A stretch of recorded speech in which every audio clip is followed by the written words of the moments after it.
Good morning. In today's class, we are going to see about ion exchange chromatography. What is ion exchange chromatography? The word itself clearly states that the ions are going to get reversibly exchanged in the solution with the ions electrostatically bound to some sort of matrix, or we call it as a stationary phase. This technique is useful for the separation of the charges in compounds like protein differing only by one charged amino acid. In the ion exchange chromatography, we can choose, or one can choose, whether to bind to the substance of interest and allow the substance to pass through the column and vice versa. This technique is very much useful for the separation of protein. It has a principle, or it follows the principle, or it relies on the principle attraction between the oppositely charged phases known as ion exchanger and an analyte.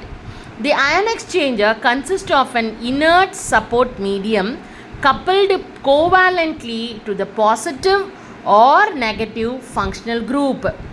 These functional group covalently bind to the oppositely charged ions are bounded to a mobile counter ion which will be exchanged with like charges ions in the sample having the charge magnitude more than the ions bound to the matrix.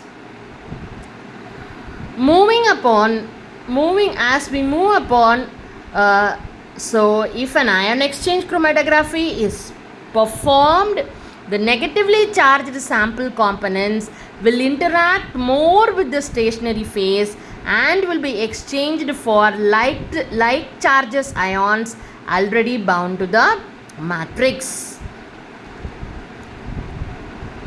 So this can be very well explained with an equation E minus E, which carries a negative charge, or consider a column having E negative charge and Y positive cation exchanger, in which E is the negative charge exchanger and Y is the mobile counter ion. So let X be the cation in the sample having the charge greater than Y plus. The X ion exchange sites with the counter ion Y, with satisfying the relationship E minus Y plus X plus gives E minus X plus Y plus. The remaining neutral charges and negatively charged particles are being separated. By adding a component M having a magnitude of charge more than that of the X, so M will replace X and X will be eluted out. By changing the pH of the solvent, that is the mobile phase, the X have no charge and then the unbound form of the matrix can be eluted out. So when you take the working principle of the ion exchange chromatography, it is based on equilibration, sample application and wash, elution and regeneration. What do you mean by equilibration? That is, this is the first and the foremost step in the ion exchange chromatography.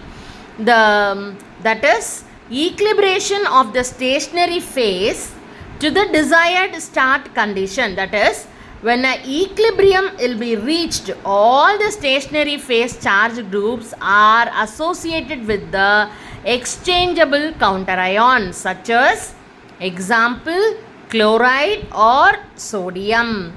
So in the figure I have clearly marked it as blue and red. Blue is the counter ion and the red is the stationary phase charged group ions. So as we move on,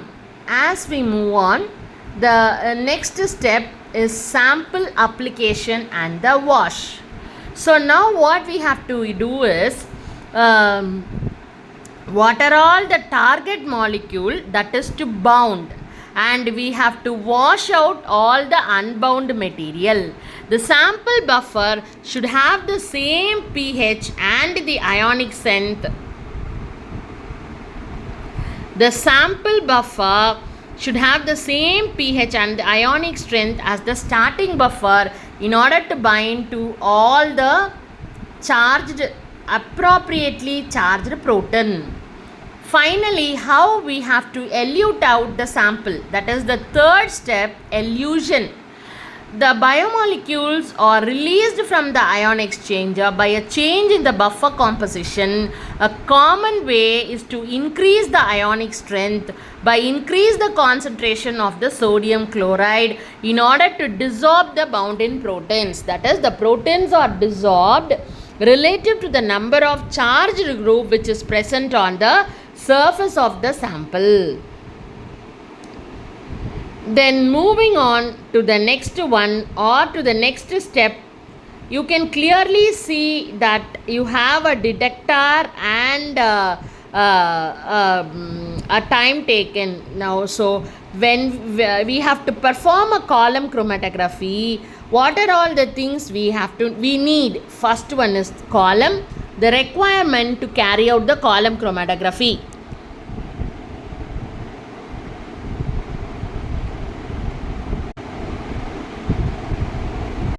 Ion exchange resins are used for separation of small molecules.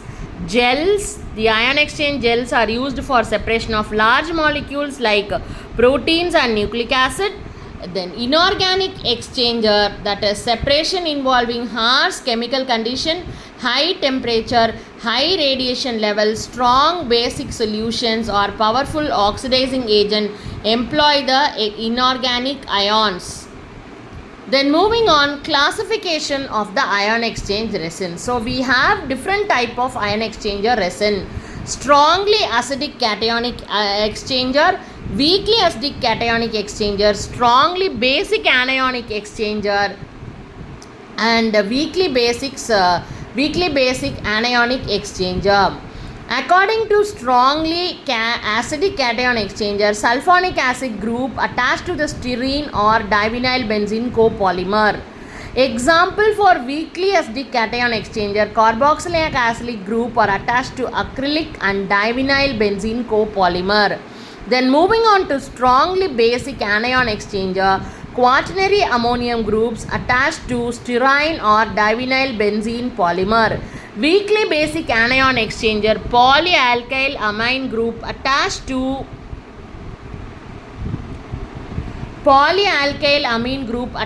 styrene and divinyl benzene copolymer. The naturally occurring resins are cation, zeolite and clay, anion, dolomite. Synthetic resins, inorganic and organic resins. Organic resins include polymeric resin matrix. Then ion exchange resins. Resins are amorphous particles of organic material, and polystyrene resins for ion exchange are made by copolymerization of the styrene and the divinyl benzene.